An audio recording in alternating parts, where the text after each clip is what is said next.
नमस्कार विद्यार्थी मित्रांनो, सर्वांचं स्वागत आहे. यशवंतराव चव्हाण महाराष्ट्र ओपन युनिव्हर्सिटी म्हणजे YCMचा होम असाइनमेंट कशा प्रकारे नवीन होम असाइनमेंट म्हणजे समर बॅच जी आता एक्झाम होणार आहे.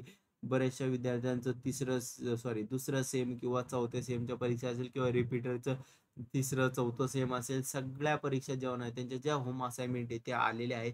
त्याची शेवटची तारीख येत्या 15 दिवसात आपली ह्या होम असाइनमेंट जमा करायच्या. त्या जर ऑनलाईन पद्धतीने आपल्याला डाउनलोड करायचे असेल तर ऑफलाईन सबमिशनसाठी जी प्रोसेस आहे ती तुम्हाला मागच्या व्हिडिओमध्ये सांगितलेली आहे. यात ऑनलाईन प्रकारे रजिस्ट्रेशन OSSला कसे करायचे, PDF डाउनलोड कसे करायचे या संदर्भात आपण गाईड करणार आहोत.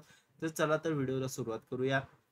Home assignment user manual. सर्वात प्रथम तुम्हाला डिस्क्रिप्शन बॉक्समध्ये जी लिंक दिली त्या लिंकवरती जाऊन तुम्ही अशा या OSS online assignment submission and information सिस्टीमला येऊ शकता किंवा गुगलला YCM OSS होम असाइनमेंट असं जरी टाकलं तरी वेबसाईट आपल्याला जी पहिली वेबसाईट दिसली ती. आता बऱ्याचशा विद्यार्थ्यांना काय प्रश्न येतो की PRN टाकून पासवर्ड टाकून लॉग इन. ही चुकीची पद्धत आहे. मग ते लॉग इन होत नाही तर त्याच्यासाठी काय प्रॉब्लेम येतोय तुम्हाला. ह्या होम पेजला येताना तुम्ही या ठिकाणी पहिले रजिस्टर आहात की नाही अशा प्रकारचे एक लिंक पॉपअप शो होतो. यू आर न्यू रजिस्ट्रेशन म्हणजे तुम्हाला न्यू रजिस्ट्रेशन करायचं की आधी रजिस्ट्रेशन.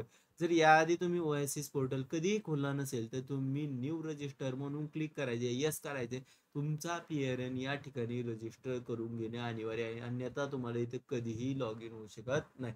ते रजिस्टर केल्यानंतर तुमचा जो काय PRN नंबर तुम्हाला आणि पासवर्ड तो लक्षात ठेवायचा, तो कायमस्वरूपी आपल्याला लागणार आहे.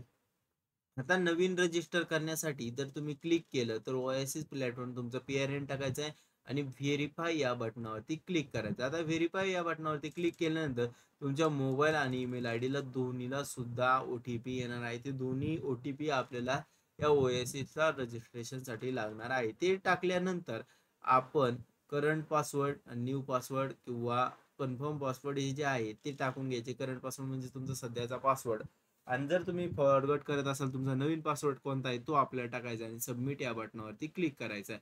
आणि जर डिफॉल्ट पासवर्ड तो असणार आहे. आता करंट पासवर्ड तुम्ही ओळखणार कसा, आधी तर आपण रजिस्टर केलं नाही तर तुमची डेट ऑफ बर्थ DDMMYY म्हणजे तुमचं जन्मतारीख 1/1/2001 असेल तर 01/01/2001 असा तुमचा करंट पासवर्ड असणार आणि तो पासवर्ड आपण चेंज करून घ्यायचा आहे आणि सबमिट या बटनावरती क्लिक करायचं आहे. त्यानंतर अशा प्रकारचा OSSचा तुम्हाला प्लॅटफॉर्म दिसणार आहे. त्यात PRN आणि आता जो पासवर्ड टाकलाय त्याला पासवर्ड टाकून साइन इन या ऑप्शनवरती क्लिक करायचं. आता साइन इन केल्यानंतर तुम्हाला ABC आयडी एंटर करायला विचार. जर तुमचा ABC आयडी असेल तर येस करून एंटर करून टाका. म्हणजे तुमचे जे काही क्रेडिट आहे ते क्रेडिट तुमच्या ABC आयडीला ABC आयडीच्या खात्यात बँक होते. त्यानंतर लॉग इन केल्यानंतर तुमचा PRN दिसेल, तुमचं नाव, mobile number, email ID, study centre आणि कोर्स सगळी काही माहिती या ठिकाणी येणार आहे. त्या खाली तुम्हाला डाउनलोड क्वेश्चन पेपर्स ते ऑप्शन दिसणार. तुमचे विषय आणि तुमचे क्वेश्चन पेपर डाउनलोड या ऑप्शनवरती क्लिक करायचे. ते डाउनलोड केल्यानंतर ती आपली PDF आपल्या मोबाईल किंवा लॅपटॉपमध्ये सेव्ह होईल. ते अशा प्रत्येक विषयावरती डाउनलोड याच्यावरती क्लिक करून सगळं डाउनलोड करायचं आहे. त्याचे काही प्रश्न असतील ते सोडून परत सबमिटेड या ऑप्शनवरती क्लिक करायचं. परत अशाच प्रकारची लॉग इनची प्रोसेस करायची आणि सबमिट ज्यावेळेस हा येलो ब्ल्यू कलरचा दिसत असेल त्यावेळेस तुमची असाइनमेंट सबमिट नाही. ज्यावेळेस सबमिटेड नाव येईल वरच्या प्रकारे नाव येईल त्यावेळेसच तुमची असाइनमेंट सबमिट झालेली असेल. मग त्यावरती सबमिट बटनावरती क्लिक करून आपण जी फाईल लिहिली त्याची PDF करून या ठिकाणी अपलोड करायची आहे. आता अपलोड केल्यानंतर बऱ्याचशा विद्यार्थ्यांना पुढं येतो की आपली असाइनमेंट अपलोड झाली आहे का, तिला मार्क दिले आहे का. तर सबमिट म्हणजे सबमिट जर ऑप्शन तुम्हाला तिथं दिसत तर असाइनमेंट अजूनपर्यंत तुमची सबमिट झालेली नाही.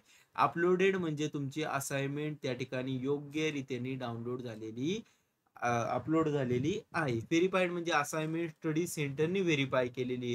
व्हॅल्यू म्हणजे तुमचा जो इव्हॅल्युएटर असेल, तुमचे जे शिक्षक असतील त्यांनी तुमच्या असाइनमेंटला मार्क दिले आहे.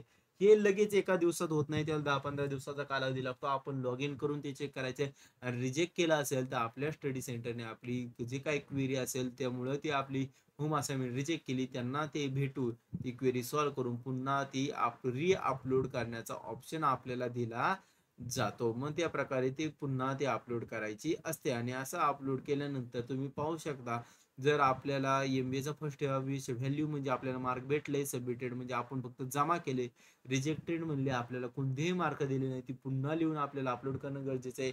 आणि नुसतं अशा प्रकारे सबमिट ऑप्शन दिसत असेल, तर आपण कोणत्याही प्रकारची होम असाइनमेंट आत्तापर्यंत अपलोड केलेली नाही. संपूर्ण डिटेल्स व्हिडिओ हा आपण आणि तुमचा जर एखादा व्हिडिओ फोटो जर असेल तर तुम्हाला PDF बनवायची असेल, ती PDF फाईल बनवण्यासाठी तुम्हाला वेबसाईटवरती दिली आहे किंवा ऑनलाईन पद्धतीने आपण मोबाईलच्या सहाय्याने PDF बनवू शकता आणि सबमिट असाइनमेंट करून आपल्या असाइनमेंट जमा करायच्या आहेत. एकदम संपूर्ण प्रयत्न केला आहे की संपूर्ण डिटेलमध्ये व्हिडिओ तुम्हाला कळावा. या व्यतिरिक्त जरी काय अडचण असेल तुम्ही कमेंट बॉक्समध्ये सांगा. तुमच्या शंकांचे निरीक्षण आम्ही लगेच करून आणि व्हिडिओ आवडला तर आपल्या मित्रांपर्यंत शेअर करा की जेणेकरून सर्वांना आपल्या या व्हिडिओबद्दल माहिती मिळेल. धन्यवाद.